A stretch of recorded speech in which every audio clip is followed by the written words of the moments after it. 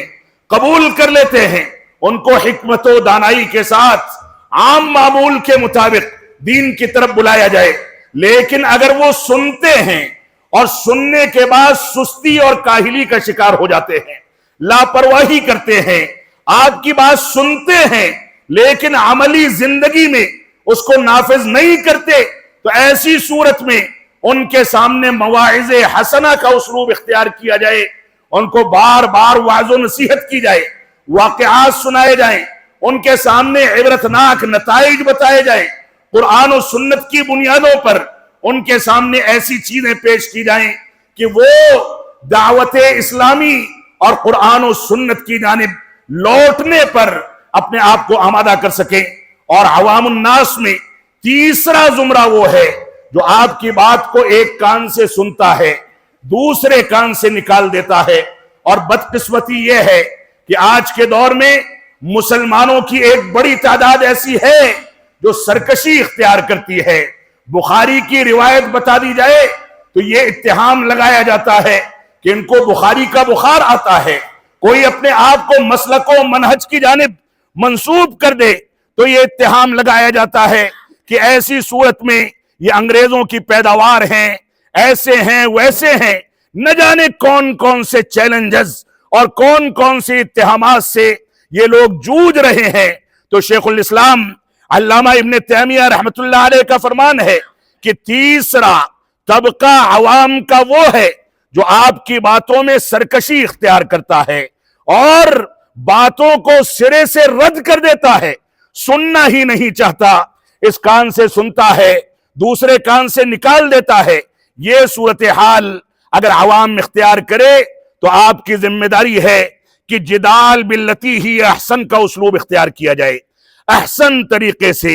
بہتر اسلوب میں ان کے سامنے حجت قائم کی جائے، بوقت ضرورت دلائل و براہین کی ریل لگا دی جائے، ان کو مطمئن کرنے کے لیے اور خاموش کرنے کے لیے آپ کے پاس مناظرات کی، بحث و تحقیق کی ایسی صلاحیت ہو کہ آپ کے سامنے کوئی باطل فکر ٹکنے نہ پائے. تو یہ تین اسالیب ہیں، آپ تینوں اسالیب کے مخاطب ہیں. اگر کوئی شخص یہ کہتا ہے کہ آج کے دور میں توحید کی فضیلت بیان کر دینا کافی ہے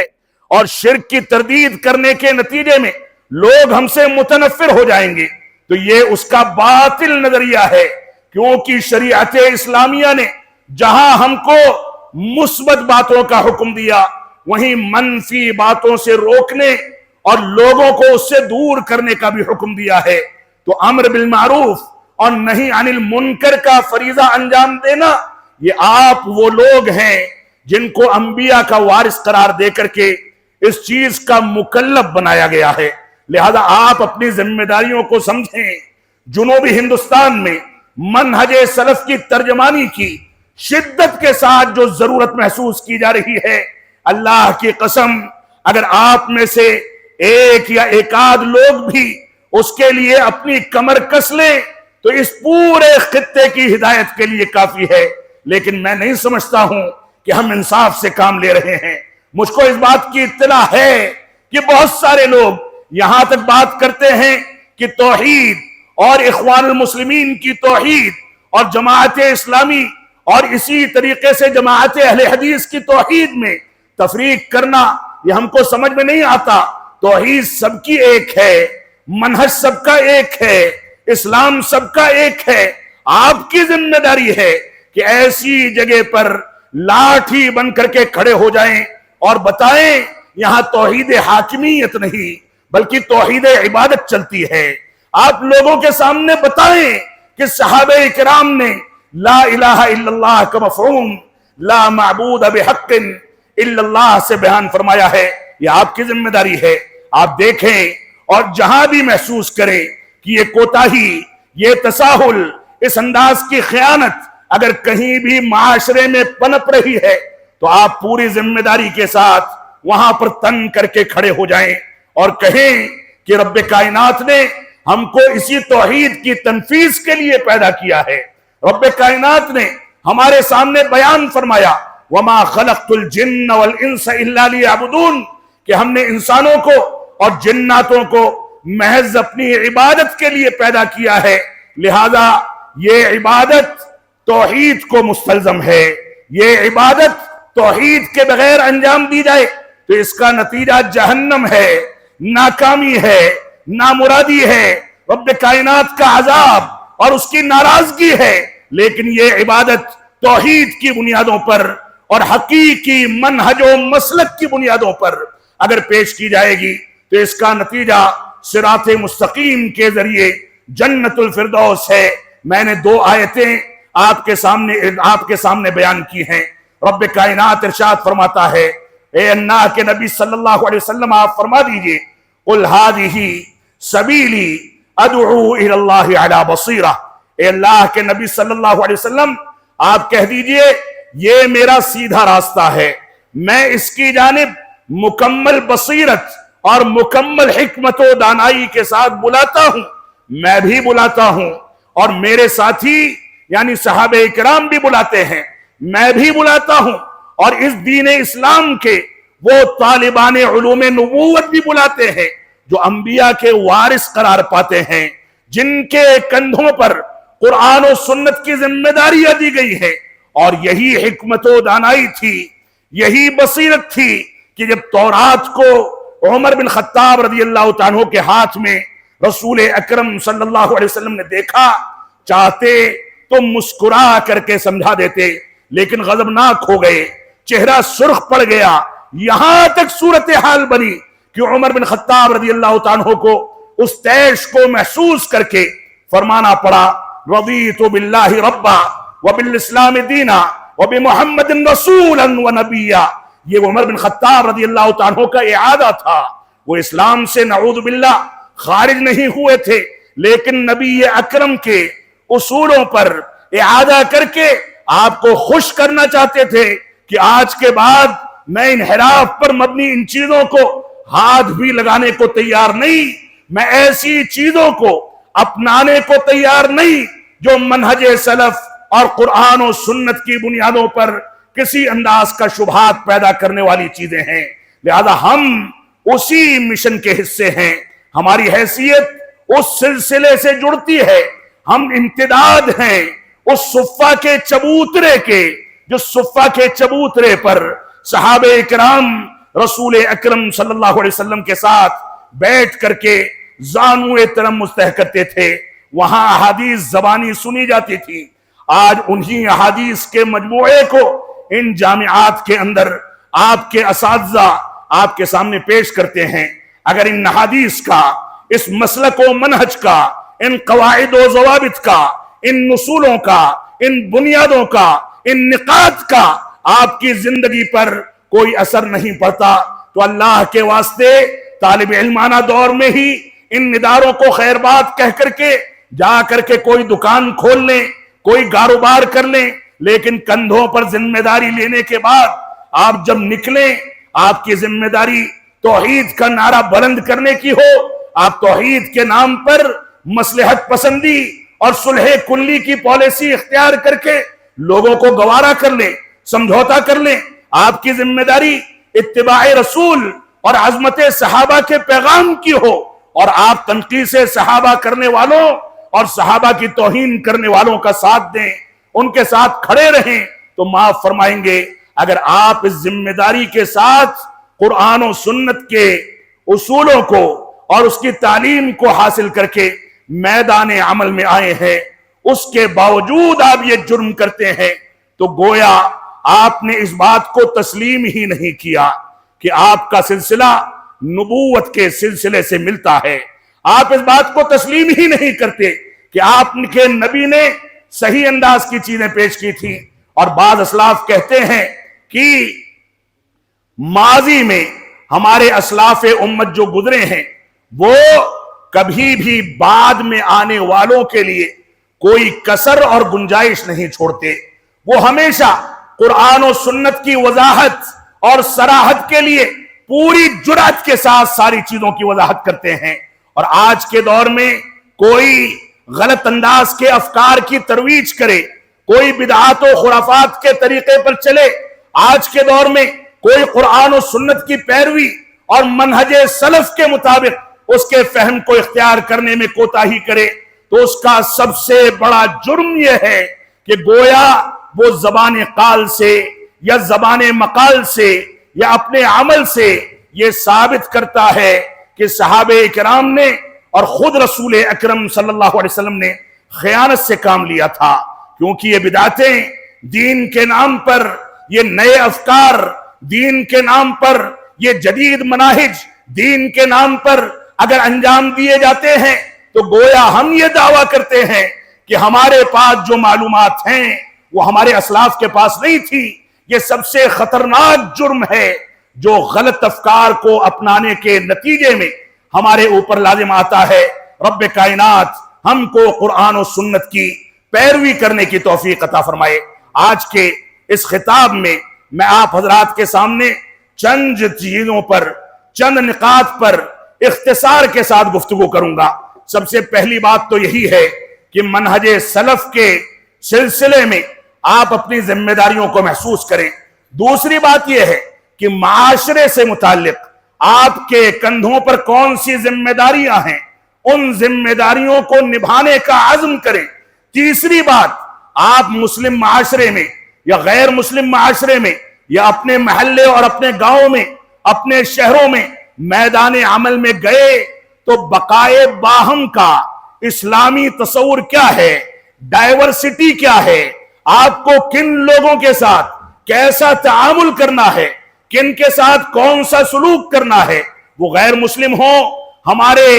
مسلک کے مخالفین ہوں، بحیثیت عام انسان کے آپ کی ذمہ داریاں اور ان کے حقوق آپ کے کندھوں پر نافذ ہوتے ہیں، لہذا بقائے باہم کا تصور ہمارے سامنے ہونا چاہیے۔ اور اخیر میں تھوڑا سا اختصار کے ساتھ تبصرہ کروں گا فقہ الاقلیات پر کہ ہم کو اس معاشرے میں اقلیت کے فرد ہونے کی حیثیت سے کون سی ذمہ داریوں کو محسوس کرنا چاہیے، کون سے اسالیب اختیار کرنے چاہیے۔ یہ 3-4 چیزیں ہیں جن کو اختصار کے ساتھ آپ کے سامنے ذکر کرنے اور بیان کرنے کی جرأت کر رہا ہوں۔ رب کائنات اپنے بڑوں کے آگے زبان کھولنے کو اور اس جرأت کرنے کو میرے لیے معاف فرمائے۔ اللہ رب العالمین ہم کو منہج سلف کے مطابق آپس میں ایک دوسرے سے اتحاد و اتفاق پیدا کرنے، ایک دوسرے کے ساتھ متحد ہو کر کے اس مشن کو دنیا کے سامنے عام کرنے کی توفیق عطا فرمائے۔ تو ہم امتداد ہیں صفہ کے اس چبوترے کا جس چبوترے پر جب ابو ہریرہ آتے تھے اور رات بھر نبی آخر الزماں کی زبان مبارک سے نکلنے والے الفاظ کے بارے میں انتظار فرمایا کرتے تھے، یہ وہی ابو ہریرہ تھے جن کو آج کے دور کے بہت سارے فقہا اور بہت سارے ایسے لوگوں نے جو اپنے آپ کو فقیہ و عالم کہتے ہیں، سواد اعظم کا نعرہ لگا کر کے اپنے آپ کو اکثریت میں بتاتے ہیں، ان لوگوں نے غیر فقیہ بتا کر کے کنارے کر دیا۔ غیر فقیہ کیوں بتایا؟ ہوا پرستی کی انتہا ہے کہ جس صحابی رسول سے آمین اور رفع الیدین کی روایتیں ثابت ہوں وہ ناقابل اعتماد ہو جائے، اور آپ کا مسلک، آپ کا منہج ہر جگہ سر چڑھ کر کے بولے، یہ ناانصافی کی انتہا ہے۔ تو یہی ابو ہریرہ تھے جن کے بارے میں رسول اکرم صلی اللہ علیہ وسلم نے ایک روز فرمایا، کون ہے جو اپنی چادر کو پھیلائے میں اس کو اپنے علم سے نواز دوں، اس کو معلومات فراہم کر دوں اور ایسی معلومات دے دوں جو کبھی نہ بھولے۔ ابو ہریرہ کہتے ہیں سب لوگ اپنے کام میں مشغول تھے، میں موجود تھا، جلدی سے میں نے اپنی چادر پھیلائی، رسول اکرم صلی اللہ علیہ وسلم نے مجھ کو دعائیں دی اور فرماتے ہیں اس دعا کے بعد سے رب کائنات گواہ ہے کوئی بات سنتا ہوں تو یاد ہو جاتی ہے، بھولتا نہیں ہوں۔ یہ مقام تھا ابو ہریرہ کا۔ تو آپ ابو ہریرہ جیسے طالب علم کے وہ وارث ہیں جن کو قرآن و سنت کی ذمہ داریاں دی گئی ہیں، جن کو اس مشن کو لے کر کے آگے بڑھنا ہے اور اسی طریقے پر بڑھنا ہے جس طریقے پر صحابہ کرام نے اس مشن کو آگے بڑھایا تھا۔ پہننے کے کپڑے نہیں تھے،